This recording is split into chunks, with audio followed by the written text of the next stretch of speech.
It begins before the sun has claimed the sky. That moment between night and day when everything breathes in unison. The desert is pale and endless, its horizon soft as memory. The wind moves gently across the dunes, shaping and reshaping them, whispering stories that only sand remembers. In that hush, before color and sound fully return to the world, there is a question, ancient, persistent, echoing through the centuries. Why were the Egyptians so good at preserving the dead? The answer does not lie in science alone, nor in ritual, nor in faith by itself. It lives in something larger, in the way they looked at time, at flesh, at spirit. To them, nothing was separate. Death was abandoned the river, not its end. To preserve the body was to tend the soul, to keep the thread between worlds unbroken.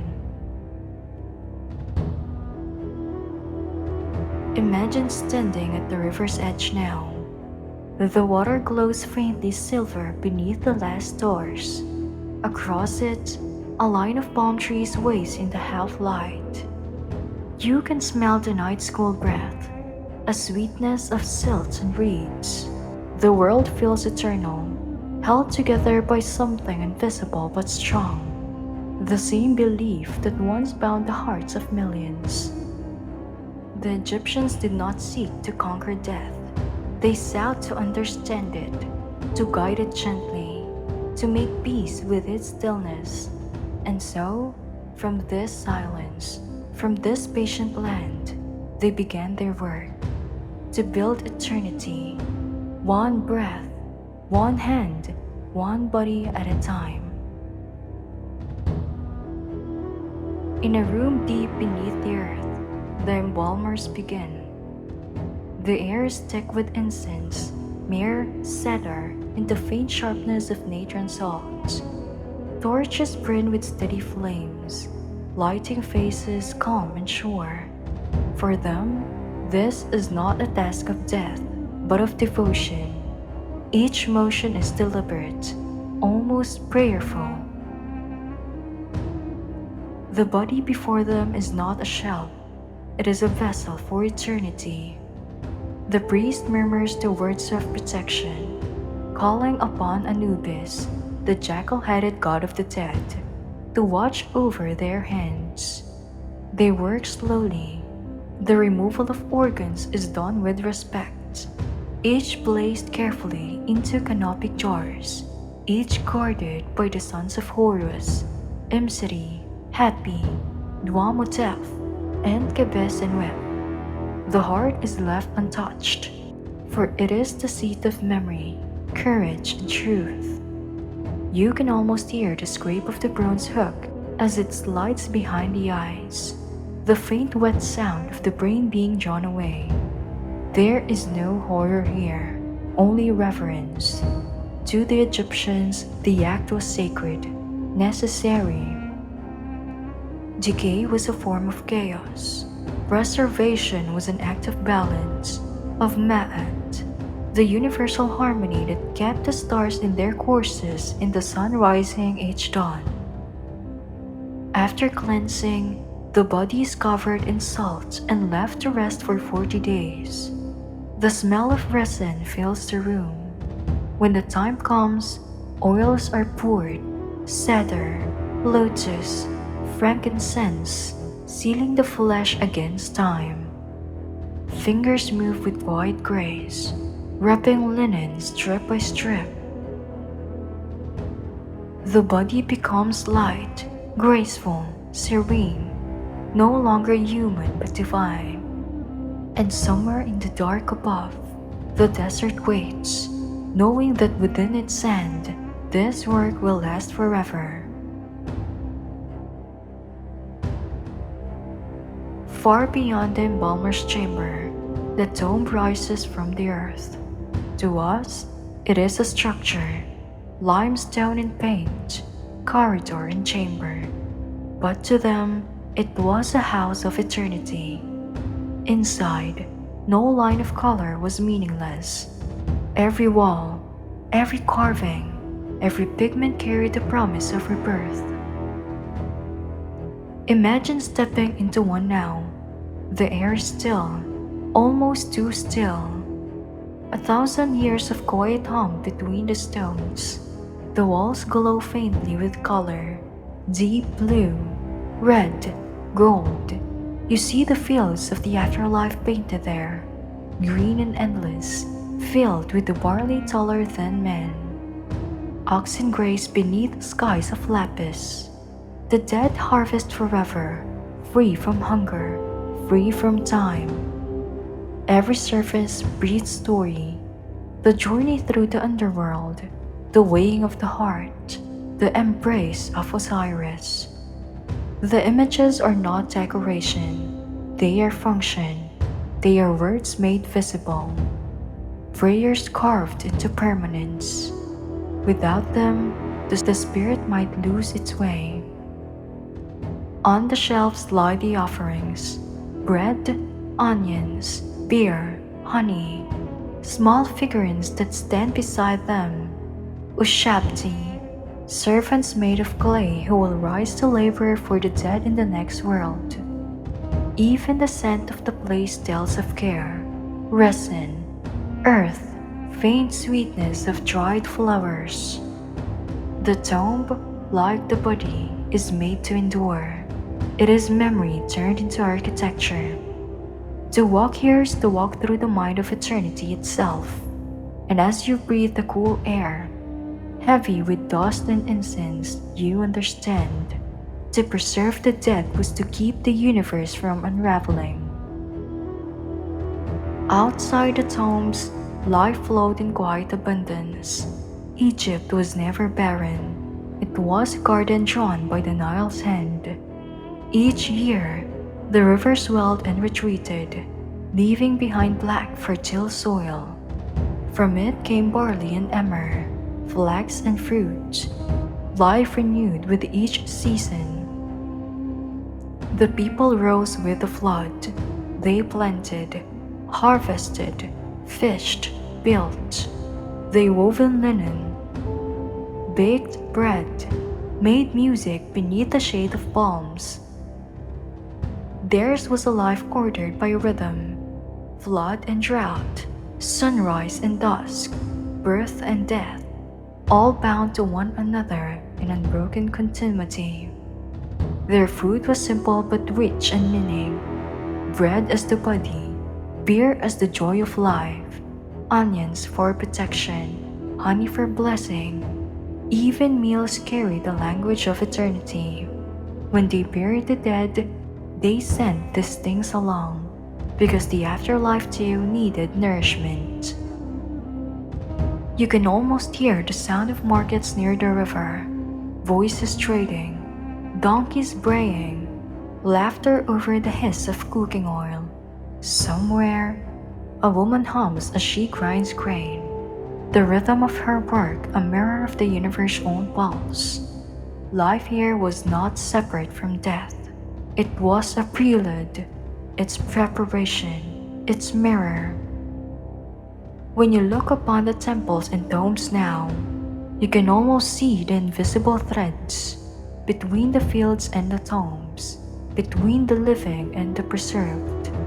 The Egyptians were good at preserving the dead because they never stopped feeding life itself. To live in Egypt was to live among gods. They were not far, not abstract. They walked in every gust of wind, in every glimmer of water. Their temples rose along the river like luminous mountains, sanctuaries of scent and sound. When the festivals came, the land itself seemed to sing. The feast of Opet in Thebes, statues of Ammon, Mot, and Khonsu carried through streets, placed upon golden boats, floating down the Nile amid torches and hymns. The people followed the procession with song, with wine, with the clapping of hands. You can imagine the air alive with musics, drums, flutes, the rattle of sistrums, the scent of lotus and wine, the glow of thousands of lamps. Even the priests, solemn and measured, could not resist the joy that filled the air. These festivals were not distractions, they were renewals. Every offering, every dance, every prayer restored balance between worlds. The living rejoiced, and the dead listened. In this way, the act of preservation extended beyond tomb and body. It came the preservation of order itself. And as the music faded, as the river carried the last of the torchlight away, the people knew the gods had heard them, and the eternal cycle would continue. To the Egyptians, every creature carried divinity within it. The ibis was sacred to Thoth, the cat to Bastet, the falcon to Horus. Even the humble scarab, rolling its spear of sand across the earth, was a living symbol of the sun's daily rebirth. They mummified animals not merely as offerings, but as ambassadors between worlds. In the temple of Saqqara, millions of cats were laid to rest, their small forms wrapped with the same care as kings. In crocodile sanctuaries, priests tended to sacred beasts of Sobek, adorning them with gold before burial. Each was preserved with ceremony and incense, wrapped in linen, prayed over with devotion. The Egyptians saw no divide between human and animal, sacred and mundane. All were part of one great continuity, life folding back upon itself, endlessly reborn. Preservation, therefore, was not just a ritual for humans, it was a universal gesture, a statement that all things deserved eternity. Imagine walking through one of those tombs now, shelves of falcon, ibises, and cats, resting quietly in their endless slumber.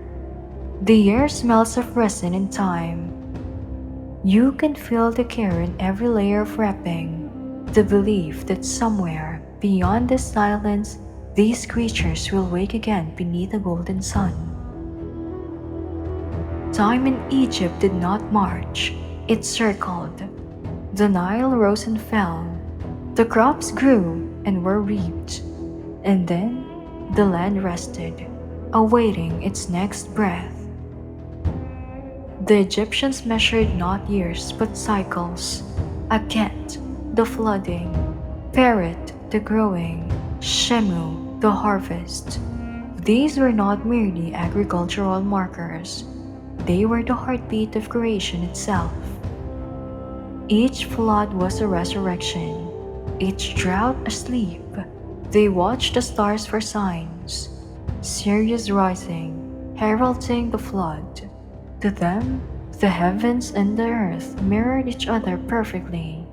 The same precision that aligned pyramids with Orion's belt guided their seasons, their lives, their afterlives.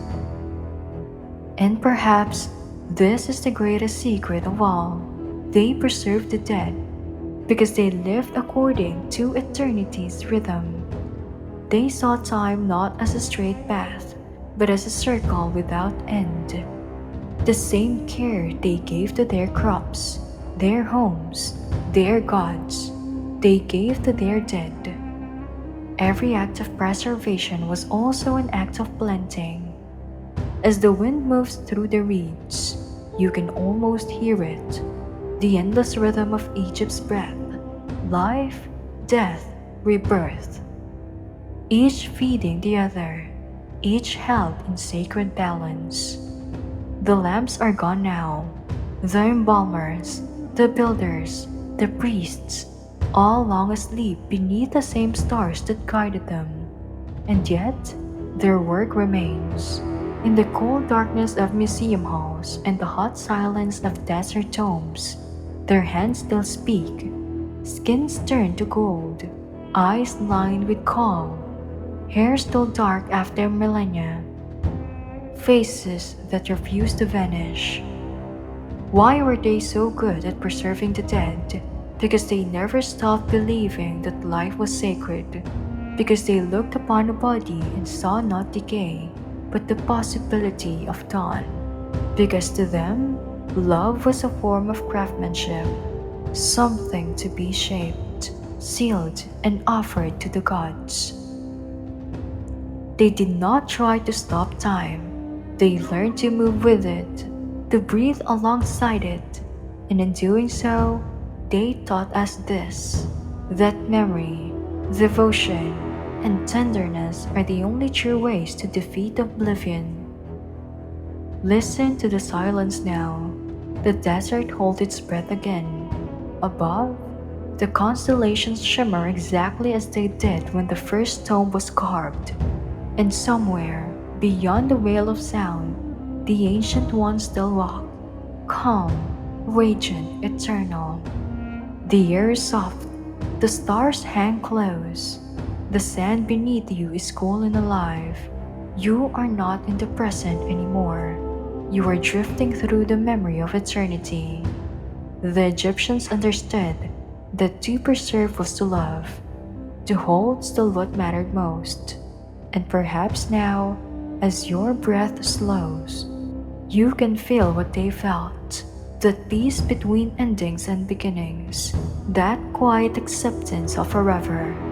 The desert sleeps, the pyramid dreams, and now so do you.